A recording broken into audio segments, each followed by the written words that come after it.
Hello, today we are doing a little mini lesson about simplifying radicals, which we've done some simple ones before, like question 1 and 2, but you probably have never seen anything like question 3 and 4. So we're just going to start in with these easier ones. Before I do that though, I am going to write out a list of my perfect squares. So 1, 4, 9, 16, 25, 36, 49, 64, 81, 100, 121, 144. You could keep going. I'm going to stop there because a lot of them don't go above this.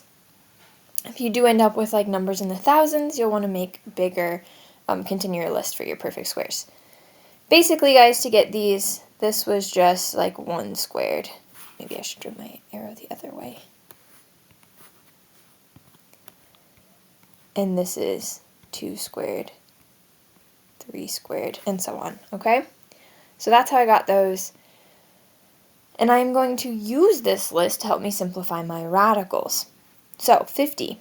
I need to see if there is a perfect square in my list that goes into the number 50. I want the biggest perfect square. So we've talked in the past where we want to take and divide our number by the next smaller number in our perfect squares. So let me pull up Desmos calculator real quick. Alright, so I have my Desmos pulled up. Like I was saying, we are going to take our number that's inside the radical and we are going to divide that by the next perfect squares. So we have 50. I don't know what it's doing here. 50, there we go, divided by the next smaller number here is 49. So we're going to start by dividing it by 49. And we'll see if that comes out to a perfect square. And it does not, or a perfect number. It has a decimal. So then we'll go to the next number. 50.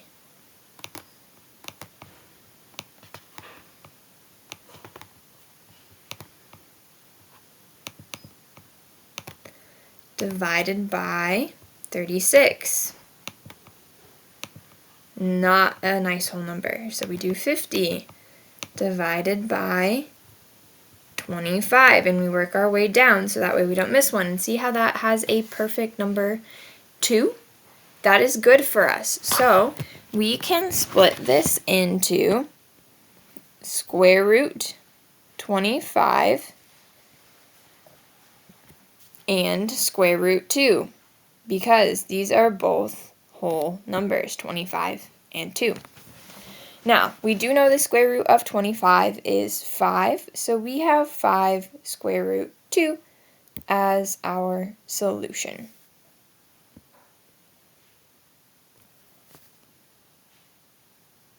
Okay, let's do the second one. Same idea, except this time we have a number in front. You can ignore that for now.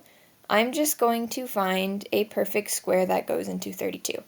Sometimes there is not one, but we're going to check to see if there is here. So I'm going to take 32 and the next smaller number below that, or above that I guess in my little picture over here, 32 divided by 25. Not a whole number as an answer. 32 divided by 16. Now that does give me a whole number. So I have the square root of 16 and the square root of 2.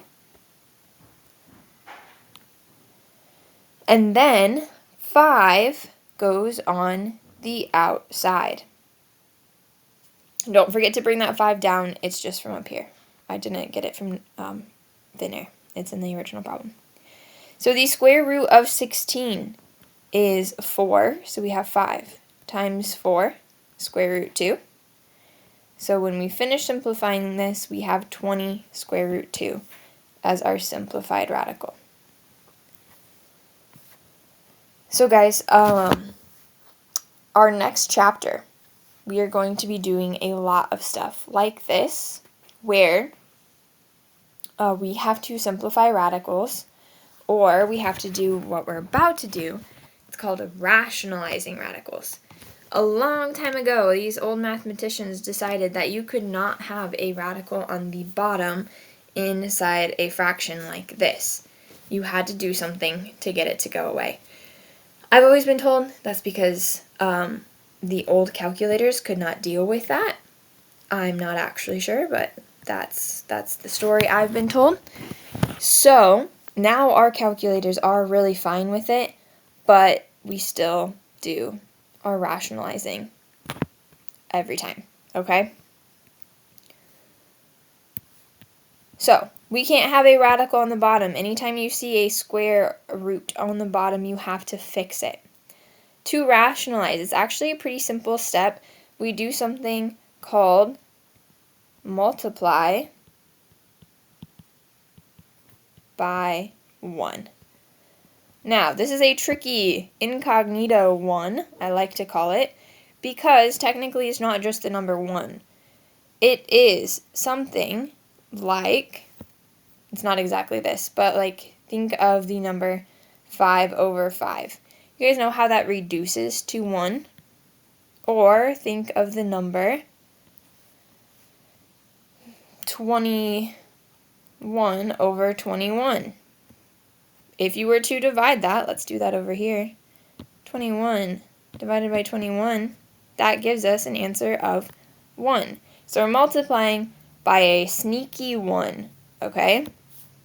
Now, there's a very specific way to know what that 1 looks like. It is just the denominator, this thing, on top and on bottom. So I am going to multiply by square root 2 over square root 2. Okay, that is a sneaky 1. If I were to put this over here, square root 2 divided by, oops, gotta put it in parentheses.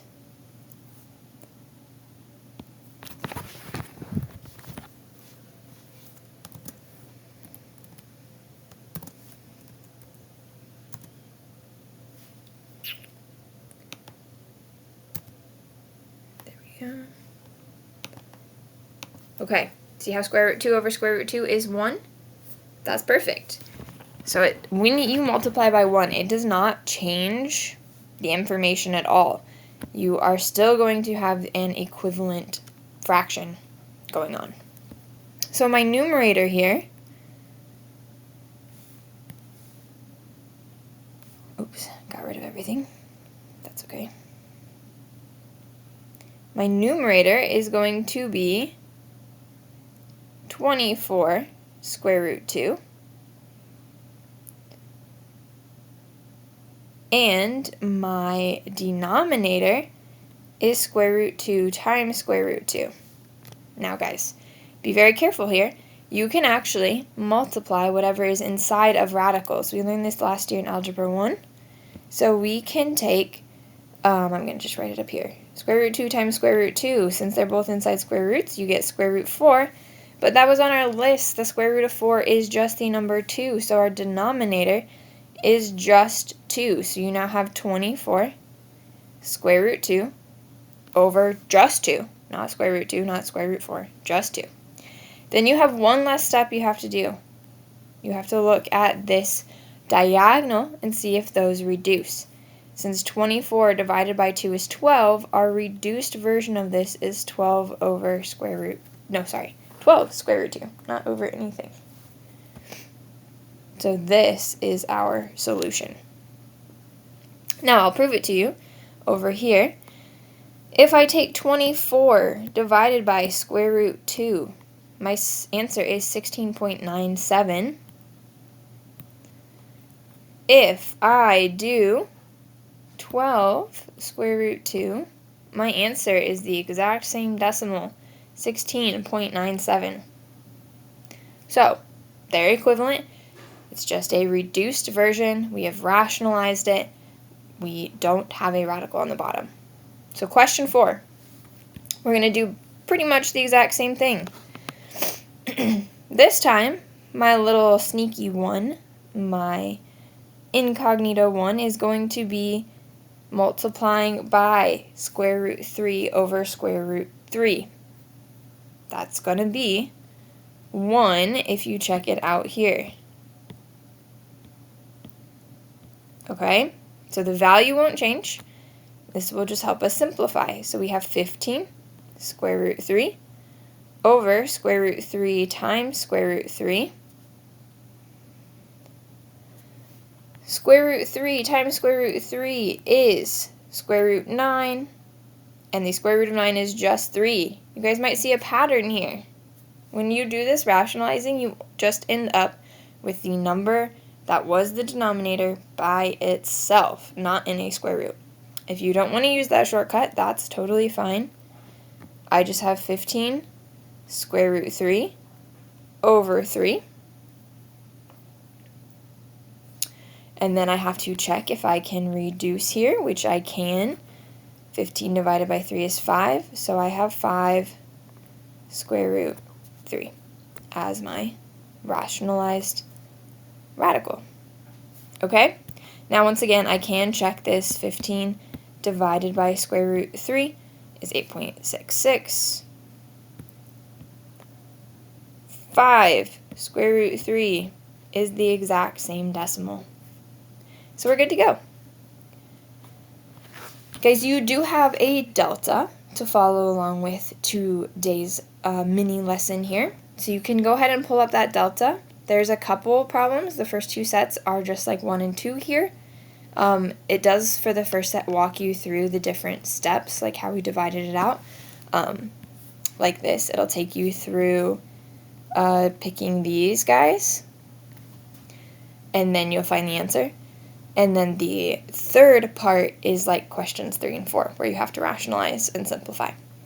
So you guys can go ahead and work on that. It'll be due in 2 in-class days. And I will see you soon. Bye.